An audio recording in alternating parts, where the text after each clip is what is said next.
Okay, you're talking about your sister. Yes. That was your older my sister. Kay. She was in 8th grade, and I think my sister Norma, I believe, was 4th grade.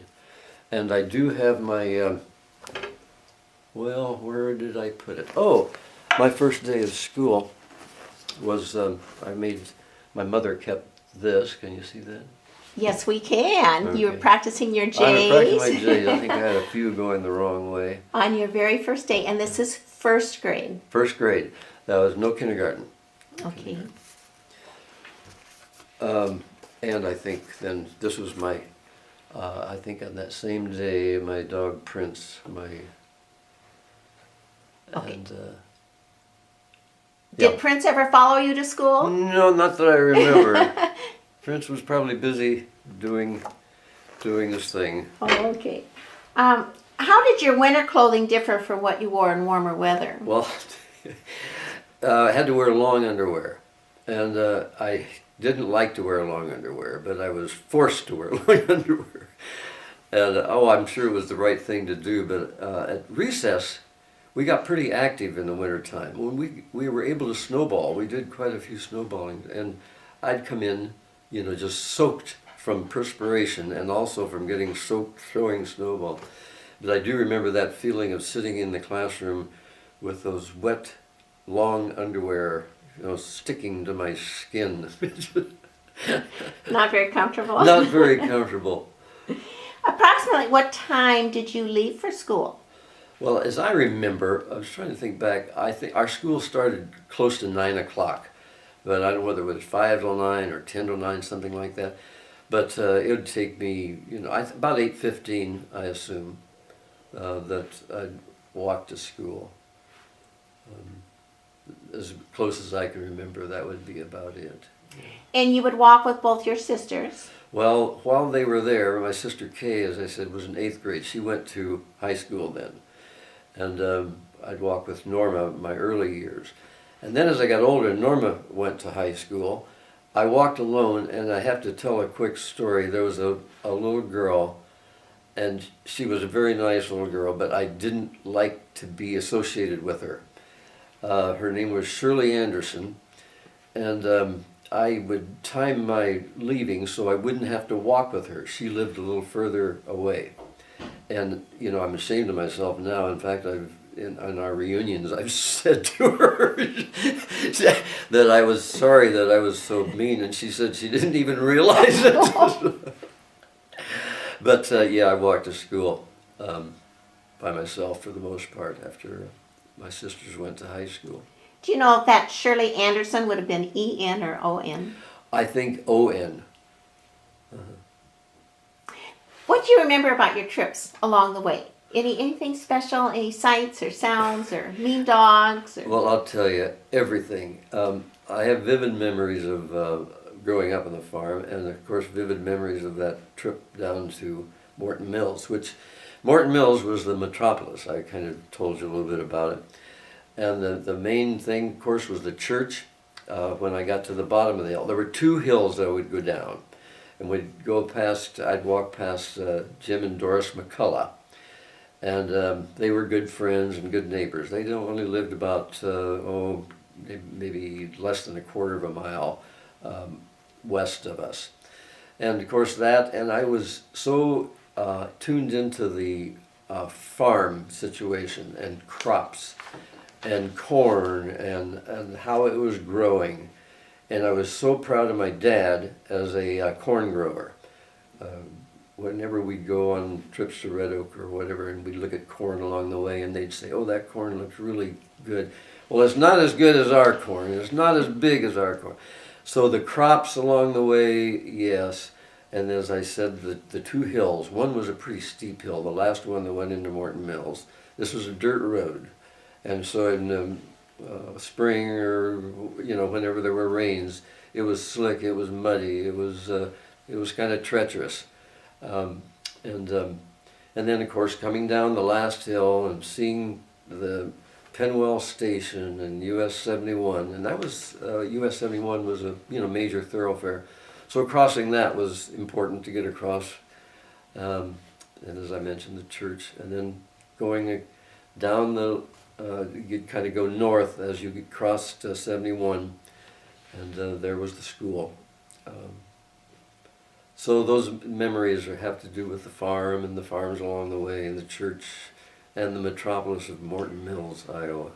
Did you ever have any incidents with the mud on the way to school? Did you ever end up quite muddy? I'm sure I fell down. I don't remember any particular incidents, but it was slick and muddy, and your boots were covered with mud, when you got to school. So, describe your schoolhouse and its surroundings. Well, it was actually a two-room schoolhouse. We called the room on the north side of it the north room, and it in the time that I was going to school was never used as a classroom. My understanding was that through the years it had been a room where like first and second grades were, and maybe there were more kids. That could have been the case, but I don't know that I could accurately say that, but that's just what I heard, that it was used. There was a sandbox in that room, and we had a sandbox in our other room also, in the main room. So anyway, there was the north room and the main room, and it was about the size of the schoolhouse up at UNI. I don't remember the exact size, of course. On the outside, there was a coal house that was directly south of the school, and it became a sort of a pom-pom pull-away place. We could use one end of the coal house here, or one side, and then the side of the school, and we'd play a lot of pom-pom pull-away, red light, green light, that sort of thing.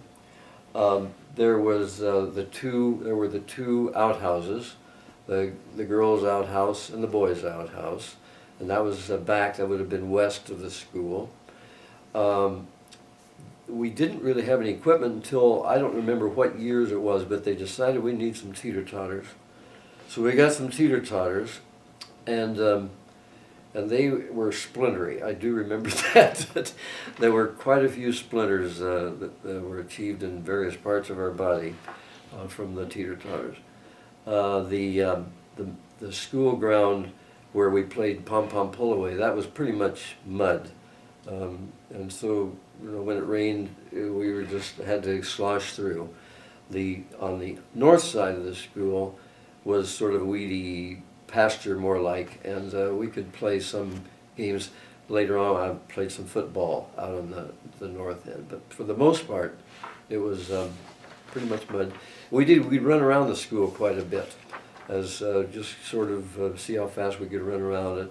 And so actually the area right around the school was pretty free of any weeds or grass of any kind. And you asked about the inside of the building. You come in and take a step up, and you look straight ahead. You'd look to the west, and the rows of seats were here. You come around the corner, and there was an inset back where we had a bucket of water and a pan. We did have a pump, by the way, so we could get water right at the school. And then hooks along the east end of the school. And our lunch boxes went up along on the top of the area where our coats were hanging. And then there were chalkboards on the front and the side, not the back. Let's see. I guess that's pretty much. Oh, we did have a picture of Abraham Lincoln and George Washington. We had a Victrola. That didn't have a piano, but we did have a Victrola. And I believe a globe, but I don't remember much about that. I think there was an older globe. As far as maps, I know we had a map of the United States, but I can't remember much more about it than that. Those are some of my remembrances. You remember a lot. Flagpole. We had a flagpole put in And it seems to me like the flagpole was, when I first went there, was up on top of the building. And then I believe there was a flagpole put in sometime during the time I was there. Oh, we had a bell, and the rope hung down in the main, in this building, in the room. And well, we'd get a chance to ring it once in a while, but it was kind of by special permission. Special, was it a reward, a special event, or? I don't remember that. I know we all got a chance to ring it at one time or another, but I don't remember what the events were. You talked about weeds and grass and mud. Were there any trees on your playground? There are very few trees. Mine around the outside. The Nottoway River was along sort of most of the north side, kind of went along the north side, and there were some trees over there. But as far as on the playground itself, there weren't any that I remember. And you said it was the Nottoway River? Uh-huh. Okay. So what did you do once you arrived at school? Well, I don't remember much about it when I was younger. When I got older, I know that there were jobs that we did. And, of course, getting the water from the well that was right there, getting the water in and kind of getting things set up there for that. Another thing that we did, and I've tried to find the name of this, teachers and kids need some worksheets. We had it was like a gelatin. Have you heard about these? I've heard about them. Mm-hmm. I've had teachers tell me what they had to do. And I know I helped do that sometimes, and I can remember, you had a special material you wrote on, and you put it on there, and I don't know how it worked. I've been trying to look it up on the internet, and I can't find anything, and it wouldn't be a hectograph. I'm sorry, but I can't think of the name of it, but I helped with that sometime, getting sheets ready for, we didn't have a lot of them, but maybe some things to color for the younger kids. And of course, cleaning erasers and that sort of thing, that would happen before or at school. If we didn't get it done at the end of school, we'd clean the erasers and clean the boards. Getting things ready, for all the things that were going to be happening. We've already talked about the inside. Oh, we haven't talked about books. What kinds of supplies were in your building? Did you have a bookcase with books? Well, we called the library, and the library was just a glass cover door bookcase, and we had some dictionaries in there. As I remember, we had an old set of encyclopedias, and our superintendent, Lula B. Reed, would bring over about once a month or every 6 weeks or so some books from the county library. And I tell you, there weren't very many, because I know we kept, in 2 or 3 months we'd be getting the same books back again. So I read some of them over and over. So there were supplies there. We did have clay, and I don't think we furnished that. And I have remembrances of just making little animals with clay, In fact, when I smell clay, it brings back those memories so clear. And we did, maybe I'm getting ahead here, but we did some manual training, and that was, we had coping saws, and would make knickknacks and things like that. And that, I remember that very clearly. I suppose because of the smell, again, we used shellac to put over the top of them. But those were very important things to make, and we'd take them home to our parents, But that smell, if I smell varnish and shellac, ooh, there's the school again. Okay. As far as maybe you're asking, but Big Chief tablets, we brought those ourselves. Oh, those you brought yourself, okay. And I think we furnished our own pencils and that sort of thing. But, and crayons, I can't remember. I think we might have had some of our own, and there was a supply there, that would accumulate. Yeah. So where did you get your supplies? Where did you get your Big Chief tablets and your crayons? Probably Villisca. variety store, a place like 5 and 10 cent store. Your metropolitan area of Morton Hill wouldn't have had Morton those. Mills, I don't know whether Morton Mills would have had that or not. I doubt it. Okay. I doubt it. I gotta tell you, Morton Mills was everything. They had a little grocery, and it had just, feeds for the cattle, salt, that you'd need for, Gerald Penwell and Isla ran this, and they lived in the back of the place. And I'll tell you, I thought the world just rose and set in those two people. And they were just friendly and loving, and it was just a home away from home. To be able to go to Morton Mills in like a summer evening, are we going to go, Dad, are we going to go to Morton Mills? Well, I don't know, we're pretty busy, and if we'd get to go. Oh, and there were people down there, and they were talking, and they were smoking, and they were drinking pop. There wasn't any alcohol or anything there. And some of the women would come and sit with Isla, and it was just a wonderful place. And then I had friends that lived down the street, and we'd play hide and go seek, and roll down the embankments, and I can remember doing that. It was just the most wonderful thing in the world. So you got to go on nights that weren't just Saturday night, Right. even? Maybe once or twice through the week. Okay. Yeah. In the winter too, or usually? Not so much in the winter. No, it was the summer. Okay. Oh, but to get to go to Morton Mills, it was the greatest. So when did your school day begin? I think it was around 9, but I don't remember exactly whether it was 5 or 9. But right, and as I remember, it was right at 4 when we were done. What activities began the day once the students were in their seats? Well, it would vary some, but I do remember a few things. We were checked for our fingernails and our hands and see that we were clean. I do remember that. Whether it was every day, I couldn't say. We did sing some songs. We'd have our music sometimes early in the morning because our music was from the Victrola. We would sing the songs that were played on the Victrola.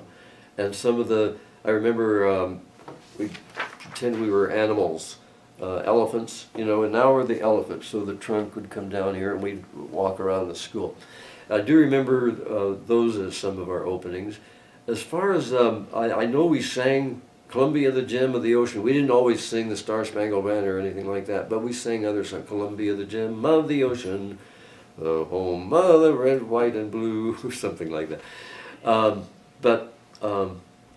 We'd have that kind of an opening, and I think a little sharing sometimes too. We'd share what was happening, a little kind of getting into the flow of things.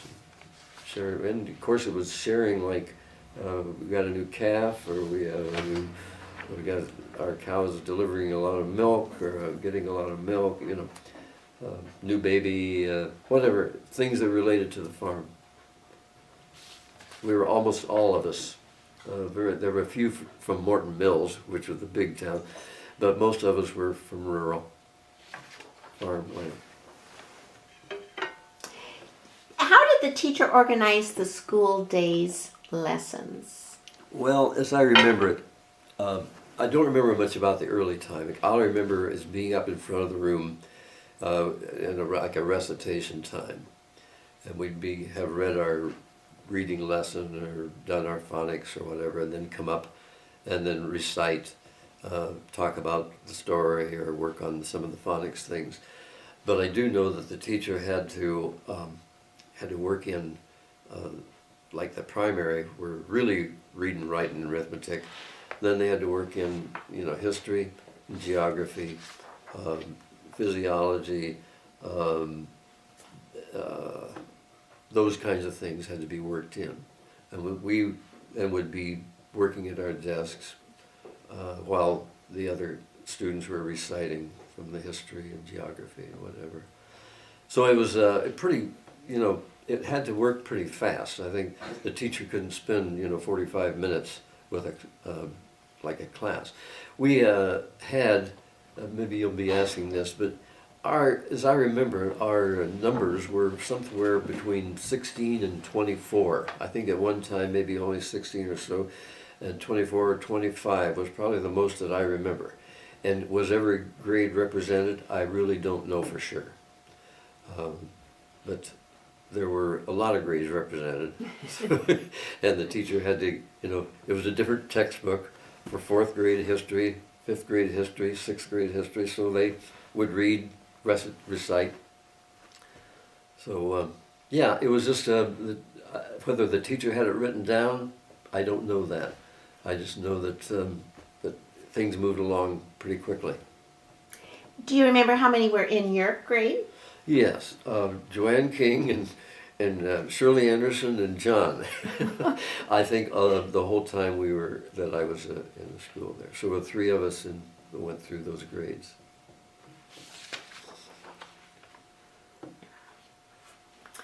You've already hinted on this a little bit, how the day's experiences varied between the grade levels. That you indicated that the smaller children had more reading time. Yes. And again, fourth grade was the beginning of history and geography. So coming into fourth grade was a pretty big step. And I think it even still is. It still is today, I think. That's basically what I remember about that. Do you remember some activities that you had? You've talked about recitation. Uh-huh. Do you remember any other activities? Well, I remember maybe some of the things I remember the most are like our little programs that we had we had a PTA, and whether it was actually organized and joining, I don't know for sure, but it was called PTA. And a big thing was either the younger children or the older children would have a program each time. But not at the same time. No. And I can remember some of those. There was one that I hated. It was something about handkerchiefs, and I hated to do it. And I talked to my dad about it. I said, I didn't want to do it. Well, you've got to do this. Handkerchiefs, they're the thing, whatever. And I just hated it. And I remember putting on those little programs. I remember reading from the library, especially about cavemen. I must have read that several times. And when they discovered, in the book, they discovered fire and how the fire cooked the animals, and then they ate the animals that they hadn't thought of this before. So I do remember that. I remember in seventh grade you started taking civics, and that's when you started using the pens, and they were dip pens. They weren't quills, but they were a dip pen, and we would read and then fill out the questions about what we'd learned about the state representatives and legislature and that sort of thing. But that was pretty big stuff to get into civics and be able to use the ink and of course I remember activities like a lot of pasting, especially early. And again, the smell of paste. It was a paste. It was really a white paste, and putting that on, I remember that just pasting all over the place. Actually, I showed you my first day. I had a yellow car that I had pasted on a sheet on my first day, and I've lost that somewhere. I don't know where my yellow car. But you remember your I yellow car. do remember a yellow car. But I do remember a lot of pasting when I was little, in the younger grades. Studying about history. I liked history. Maybe you're going to be talking about that. Some of those are some of the things that I remember. The time seemed to go fast. I don't remember ever thinking that it's lagging here, So would you say you always look forward to going to school? I believe so, yeah. I didn't look forward to walking with Shirley Anderson, but And you didn't like the handkerchief song, but well, I have to tell you a quick story. I lived. My grandfather lived with us. His name was John, so my namesake, and in fact, he owned the farm, so that was the deal. So he would take care of me some when I was little, and he would sing to me, and I can remember him singing to me. He had a ring-a-ding-ding, and a ring-a-ding-ding, ding-a-ding-ding, and rock me, I remember that. And then they'd tell me, John, you're going to go to school, and you're going to learn to read. You're going to go to school and learn to read. And he would tell me about going to school.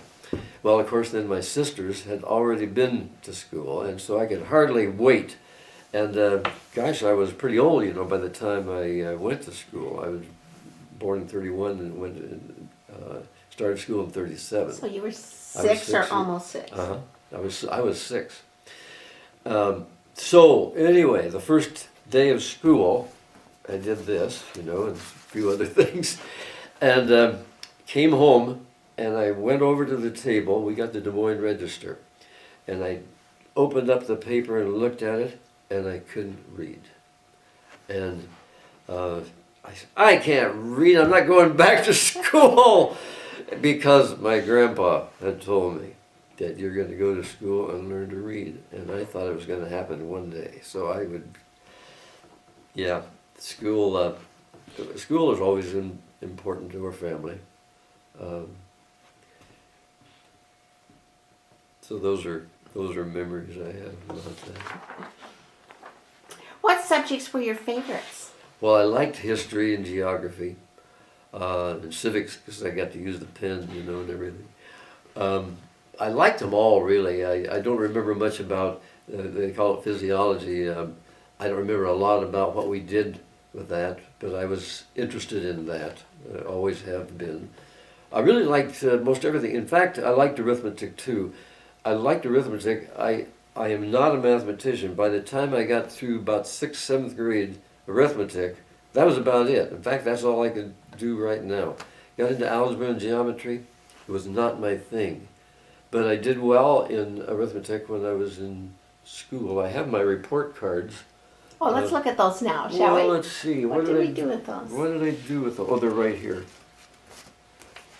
You want to take a look at... Well, here's my first year.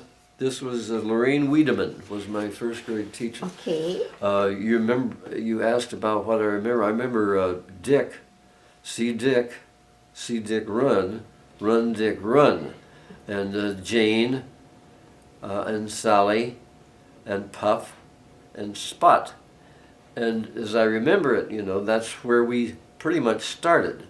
And then we put some phonics with that. Phonics, as you'll see here, was thought of as a separate subject. And I don't know whether you want to try that. I don't know if this will show up or not, but we're going to give it a try here. Yep, we can see some grades. We can see the subject, and we can see that you were a very good student. And she's made some remarks. And this one was from grade... That was grade 1. Grade 1, okay. And so... and the teacher's name was? Miss Wiedemann. Miss Wiedemann, okay. Well, I think it was Mrs. Wiedemann. Lorraine, I always thought of her as Miss, but I think it was Mrs. Okay, all right. Reading, arithmetic, language or grammar, geography. I don't think we had geography. I don't know what that was. And music.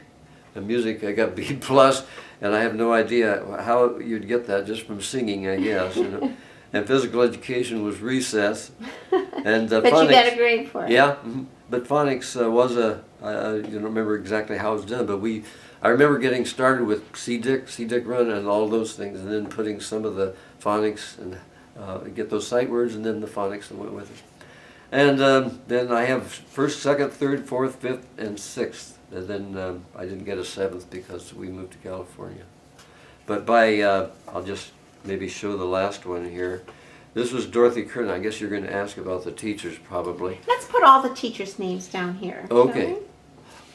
Miss Wiedemann. I'll just call her Miss Wiedemann because that's how I thought of her. And she was first second, grade. 3rd. 1st, 2nd, 3rd. Mm-hmm.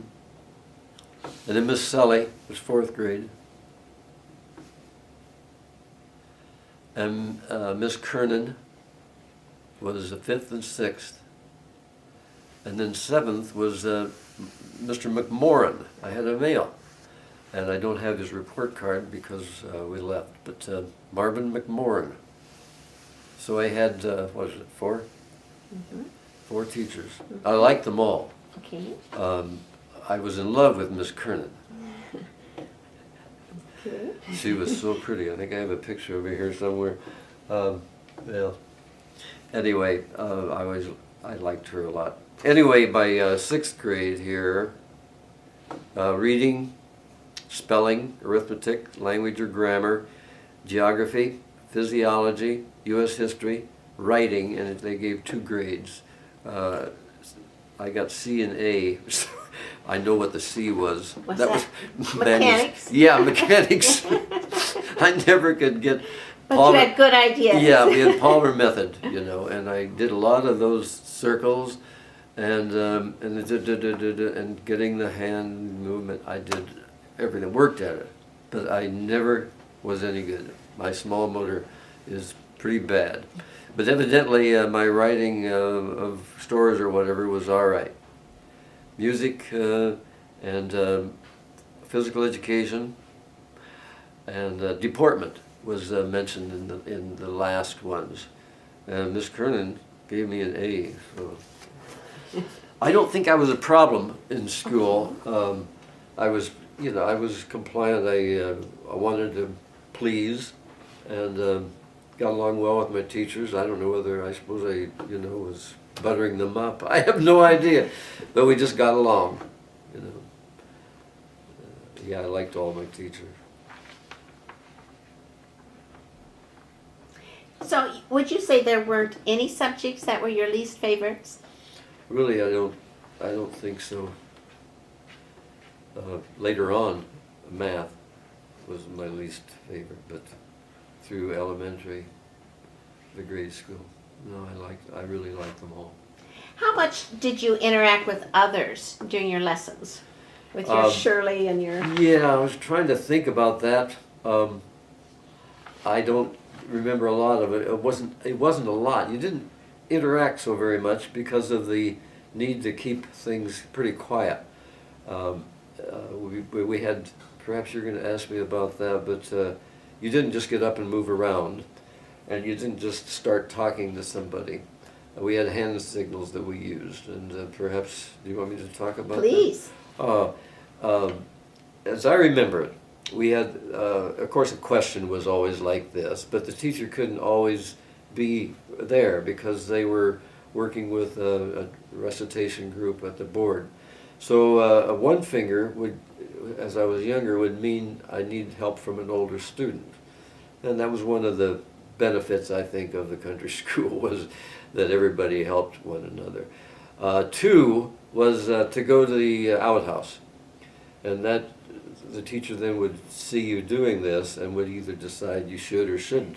Well, I used to try to get out as often as I could when I was younger, and discovered that I didn't really need to go quite that often, so I was rejected some, but I do remember that. But I did want to get outside and get some fresh air. And 3 was to go to the library, back, as I mentioned, the glass cases, and get something from there. 4 was to sharpen your pencil. So we didn't just get up and do these things. Those are the signals that I remember. So we, as far as interaction, yeah, we did some. There was some whispering, I'm sure, or talking over a story. When we'd get up and recite, there would be some interaction then. But as I remember it, it was not a lot of interaction just out in the basic classroom. Did your teachers ever have any helpers? Not that I remember. I don't remember anyone coming to help out, and I just don't remember that. What other rules did your classroom have? You told us about your singles. Well, those were pretty much the rules. I don't remember the teacher saying, this is a rule, this is a rule. It was kind of understood. I don't recall. we were just not to talk and move around a lot. And so those hand signals pretty much helped that out. Did your teachers have any discipline techniques to reinforce these rules then? Well, I just don't have any recollection much about that. I don't remember any discipline problems as such. Maybe it's one of those things you just tend to overlook or forget. But I don't remember the teacher having to discipline very much or single out people very much. Maybe the teachers were just really good. They were good teachers. Okay. And so they just had a manner that brought it about and that kept things lively and kept things interesting. And so I don't really remember too much about having discipline given to me or given to others. How did you know it was time for lunch? Well, we had a clock. There was a clock, and the teacher would tell us it was time for lunch. But I think we pretty well knew it was right around 12. We'd have lunch, and usually inside. In the spring and in nice weather, we'd go outside some, but it was usually sitting at our seats and eating cold lunch. What did your mother put in your pail? Well, was it a pail? What did you carry it in? Well, I've had a pail, and then I think later on I didn't like to do a pail, so I did a sack. But it was basically a sandwiches and fruit, an apple or something like that. Maybe a cookies, piece of cake. Really things that Mom baked because we didn't buy a lot of home, it was mostly from what we would make at home. So, yeah, and I think jelly, peanut butter and jelly was always good. Sometimes a cheese sandwich.